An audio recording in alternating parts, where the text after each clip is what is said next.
በስመ አብ ወወልድ ወመንፈስ ቅዱስ አሃዱ አምላክ አሜን። የተወደዳችሁ የእግዚአብሔር ቤተሰቦች፣ በዓለም ዙሪያ የምትገኙ የማይቶት ሚዲያ ተከታታዮች እንደምን ከረማችሁ? ልዑለ ባሕርይ እግዚአብሔር አምላካችን ስሙ ዛሬም ዘወትርም የተመሰገነ ይሁን። የእናቱ የእናታችን የቅድስተ ቅዱሳን የድንግል ማርያም የቅዱሳን ባለሟል አገልጋዮቹ ሁሉ ስም በሁላችንም አንደበት የከበረ የተመሰገነ ይሁን።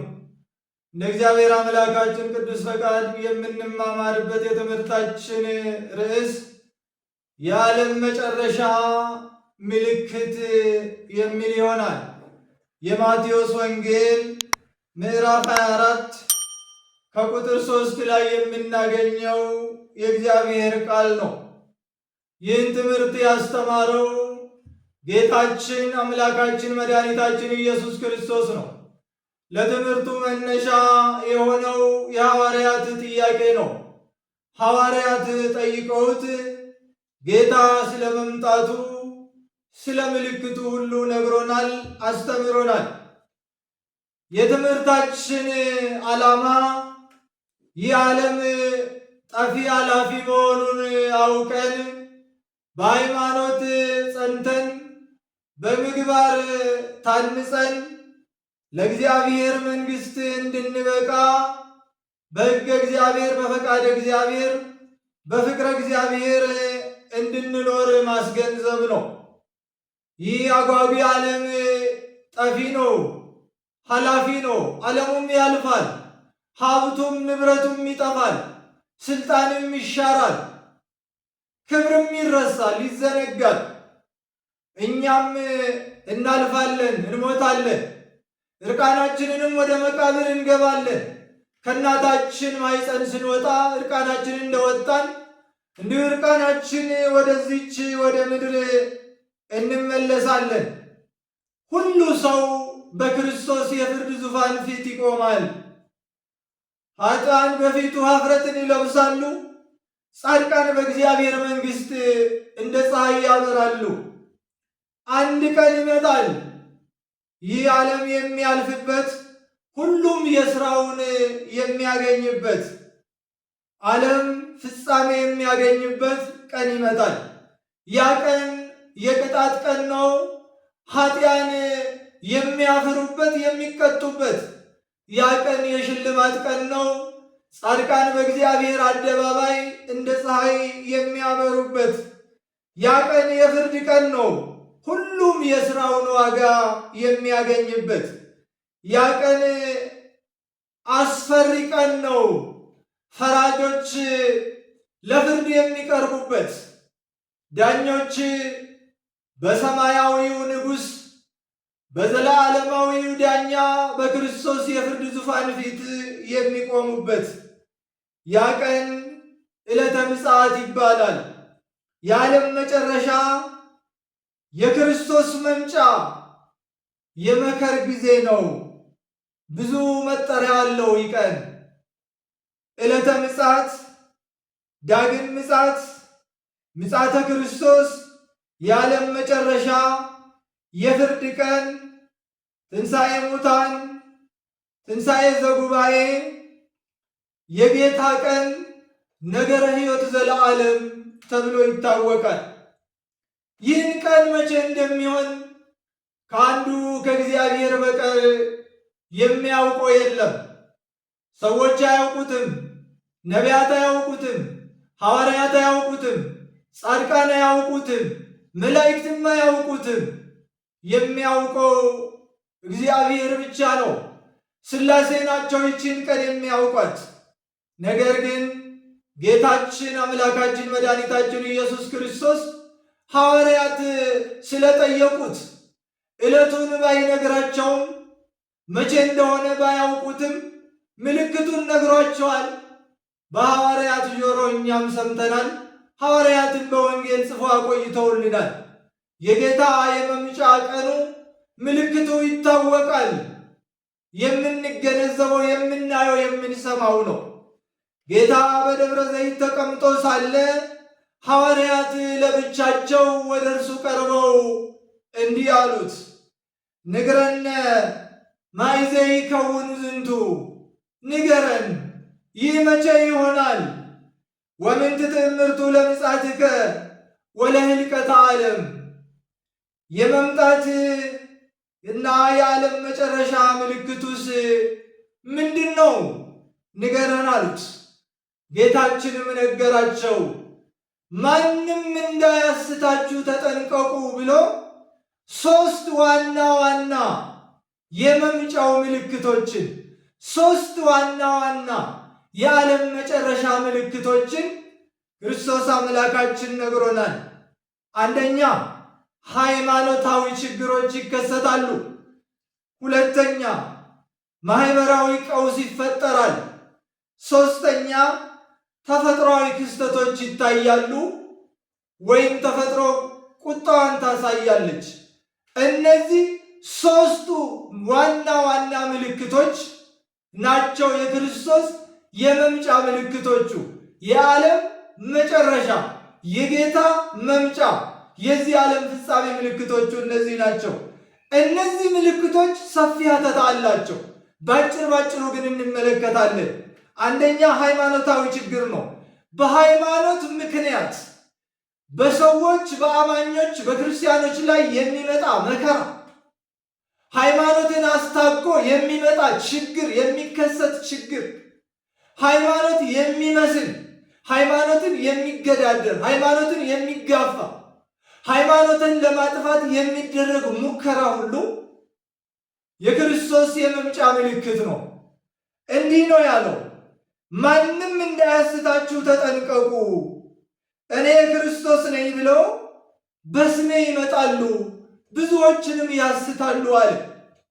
ይሄ በተለያዩ የዓለም ክፍላት በተለያየ ዘመናት ተፈጽሟል።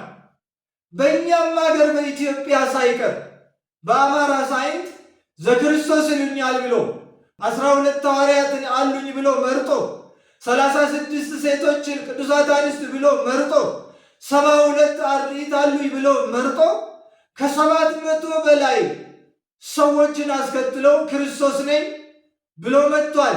በእኛው ሀገር ለምን መጣ አሉት ነገሥታቱ። ቀድሞ የተወለድኩት ከአይሁድ ነው፣ እናንተ ሀበሾች ከኛ አልተወለደም እንዳትሉ፣ ሰዎችም እንዳይንቋቸው ደግሞ ከኢትዮጵያ መወለድ ያስፈለገና ስለዚህ ከኢትዮጵያዊት ድንግል ተወልጄ መጥቻለሁ ብሎ መጣ። ንጉሡም እንግዲያው ክርስቶስ ከሆንክ ክርስቶስ በመስቀል ሞት ነው በዚህ ዓለም የነገሰው፣ ሞት ይገባሃል ብለው በመስቀል ላይ ሰቅለውታል። እርሱ በመስቀል ተሰቅሎ ሲሞት 700 ሰዎች አብሮ አልቋል፣ ሰማዕተ ዘክርስቶስ ተብሎ። ስለዚህ ብዙዎችን አስቷል። 700 ነፍሳትን አስቷል። 700 ነፍሳት የአመፃ ሰማዕት የአመፃ ምልክት ሆኖ ከእርሱ ጋር ሞቷል። ብዙዎችን ያስታል ያሰኘው ይህ ነው። ብዙ ሐሰተኞች ነቢያት ይነሳሉ፣ ብዙዎችንም ያስታሉ አለ። ብዙ ሐሰተኛ ነቢያት ከዚህም በፊት ተነስተዋል፣ በእኛም ዘመን አለ። አሁን እኛ ባለንበት ዘመን በቤተ ክርስቲያን ላይ ክፉ የሚናገሩ ከፖለቲከኞች ጋር ተነጋግሮ በአዳራሽ ወስኖ ቤተ ክርስቲያን ትፈርሳለች፣ ቤተ ክርስቲያን ትጠቃለች፣ ቤተ ክርስቲያን ለሁለት ትከፈላለች፣ ትሰነጠቃለች ብለው የሚቃዡ የሐሰት ነቢያት አሉ። ክርስቶስ ላከን የሚሉ ነቢይ ነን የሚሉ። አንድ ነገር ልታውቁ ይገባል የእግዚአብሔር ቤተሰቦች፣ በአዲስ ኪዳን ነቢይ የለም። የነቢያት ፍጻሜ መጥምቀ መለኮት ቅዱስ ዮሐንስ ነው። በአዲስ ኪዳን ሐዋርያት ናቸው። ከሐዋርያት በኋላ ደግሞ ሐዋርያነ አበው ናቸው። ከነርሱ በኋላ ሊቃውንት ናቸው። ከነርሱ በኋላ መምህራን ናቸው።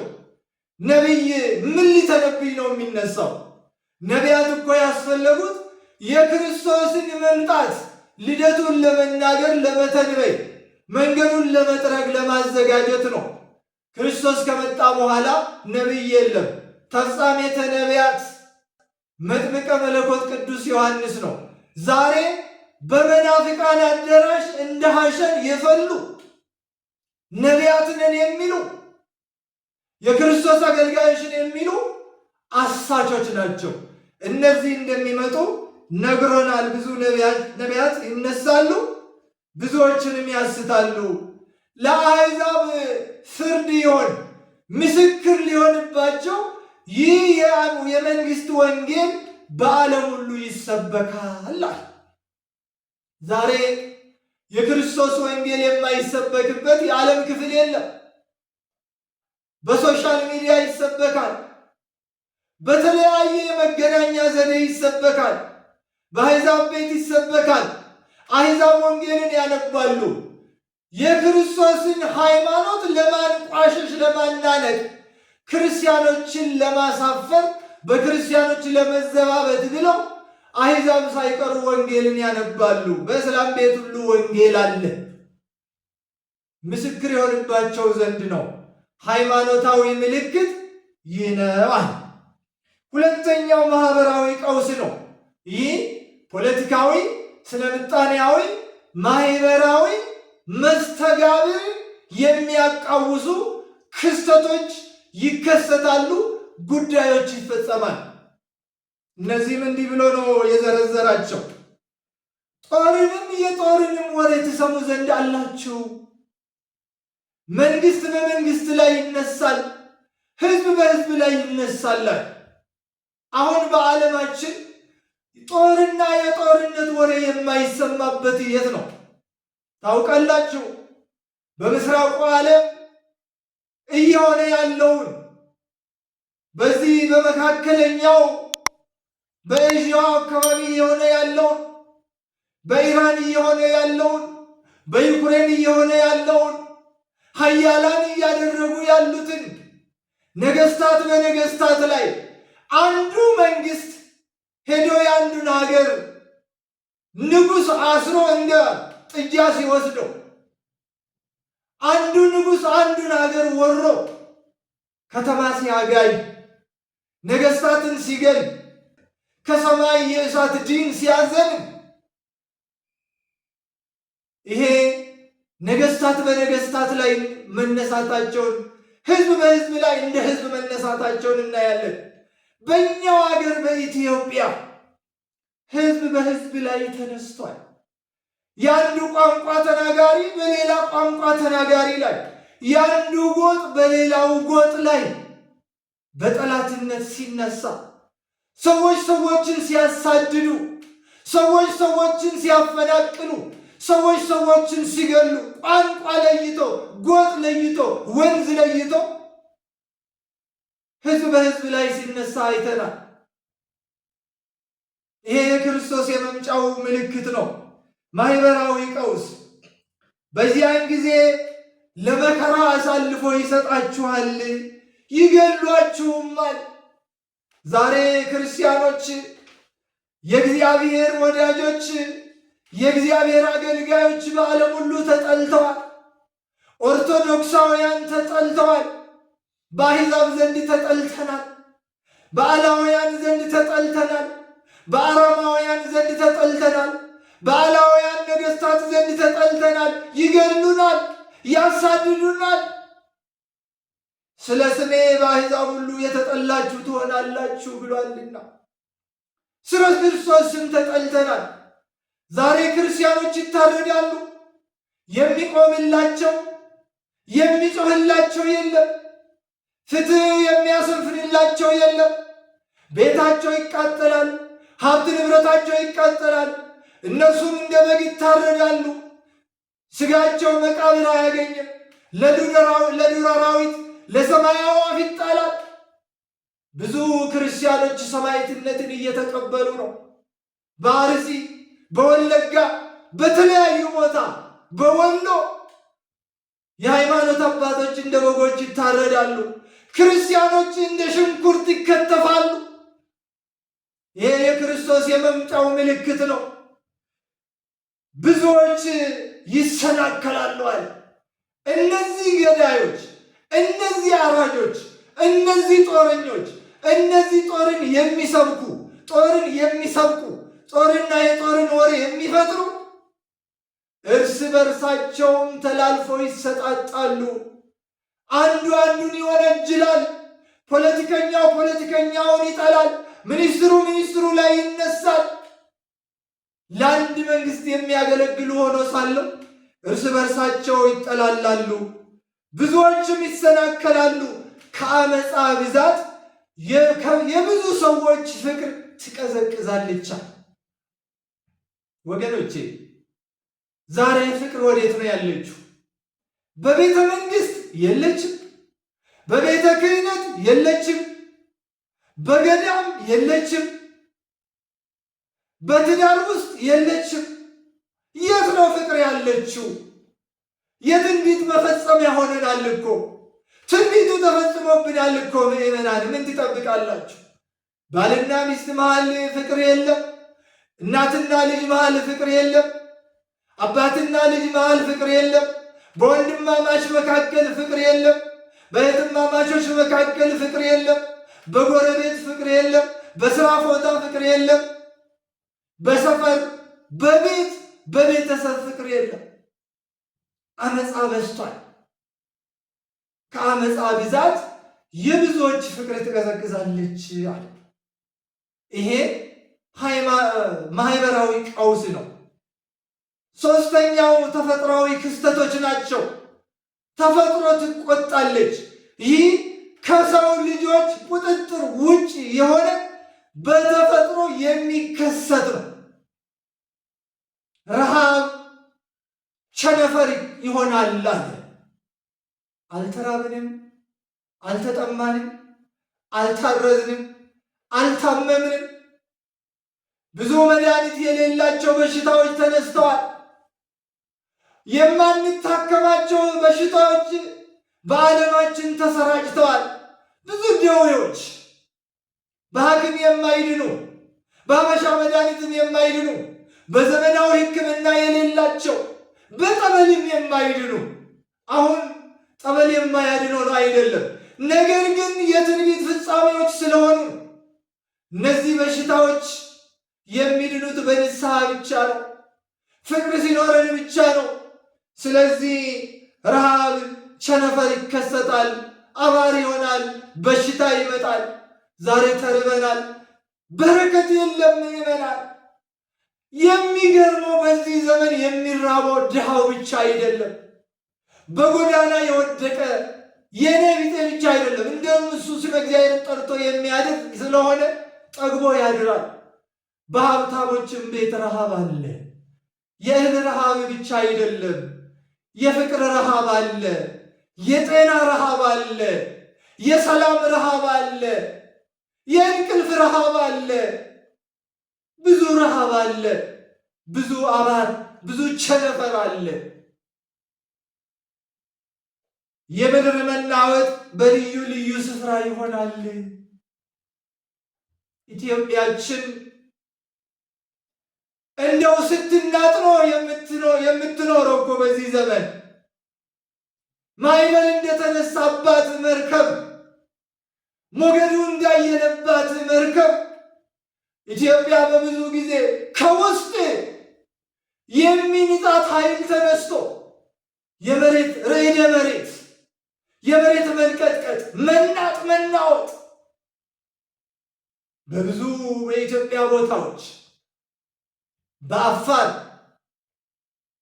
በአዋሽ፣ በዚህ በአዲስ አበባ፣ በመቀሌ፣ በኮምቦልቻ አካባቢ ብዙ ቦታ ቤቶች እኮ ፈርሰዋል።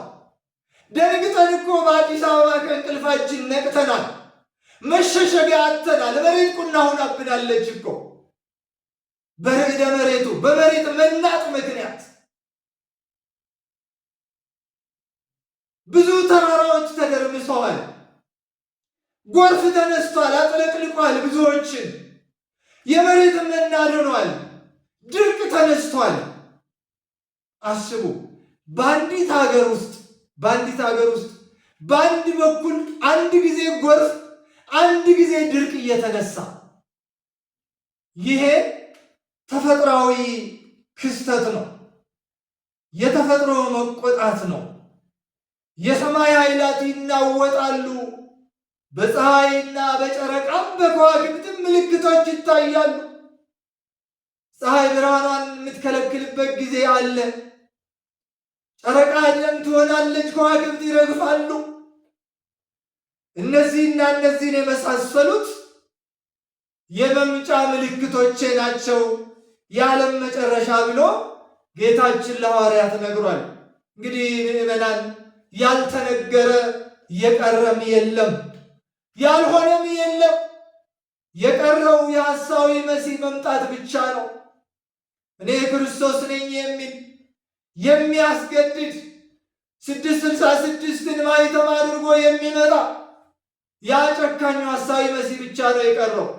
እነዚህ የተነገሩት የእርሱ መንገድ ጠራጊዎች ናቸው፣ የምጥ መጨረሻዎች ናቸው። ይህን ሁሉ ሲታዩ መጨረሻ አይደለም፣ አትደንግጡ። ይህ ሁሉ የምጥ ጣር መጀመሪያ ናቸው። መጀመሪያ ሐሳዊ መሲህ ይመጣል። እስከ መጨረሻ የሚጸና ግን እርሱ ይድናል አለ ጌታችን። የመዳን መንገዱ መፍትሄው አንድ ብቻ ነው፣ እርሱም እስከ መጨረሻው መጽናት ነው። ዘአዝለፈ ትዕግሥቶ ውእቱ ይድኅን። ትዕግሥተኛ የሆነ እስከ መጨረሻው የጸና ሃይማኖቱን ያልለወጠ ለምስር ብኩርናውን ያልሸጠ ያልዋለለ ወዲያ ወዲህ ያላለ እስከ መጨረሻው የጸና እርሱ ይድናል። ይህ ቀን አስፈሪ ነውና፣ ይህ ቀን አስጨናቂ ነውና ከመከራው ለመዳን መጽናት ያስፈልጋል፣ ትጋት ያስፈልጋል። በሃይማኖት መጽናት፣ በሥነ ምግባር መታነጽ፣ በትሩፋት ማጌጥ ከመከራው ለመዳን የሚያስፈልግ መንገድ ነው። በሃይማኖት የጸና ምግባር የሰራ ይድናል። ሃይማኖቱ፣ ምግባሩ፣ ትሩፋቱ በፖለቲካ ያልተበላሸበት፣ በጎጥ ያልቆሸሸበት፣ በሃይማኖት የጸና ሃይማኖቱ በክህደት ያልተበላሸበት ያልቆሸሸበት፣ ምግባሩ በኃጢአት ያልተበላሸበት የሚድን እሱ ነው። የተወደዳችሁ የእግዚአብሔር ቤተሰቦች ዕለተ ምጽአት እጅግ አስፈሪ ናትና በሃይማኖት ጸንተን ምግባር ሰርተን ንስሐ ገብተን ሥጋ ወደሙን ተቀብለን ተዘጋጅተን ልንጠባበቃት ይገባል። የእያንዳንዳችን ዕለተ ምጽአት ደግሞ ዕለተ ሞታችን ናት። መቼ መልአከ ሞት መጥቶ ነፍሳችን ከሥጋችን እንደሚለይ አናውቅምና እስከ መጨረሻው ጸንተን በሃይማኖት ልንኖር ያስፈልጋል። በሃይማኖት ጸንተን ምግባር ሰርተን በሥጋ ወደሙ ታትመን በፊቱ ሞገስን ለማግኘት የአምላካችን ቅዱስ ፈቃድ ይሁንልን። ይቆየን።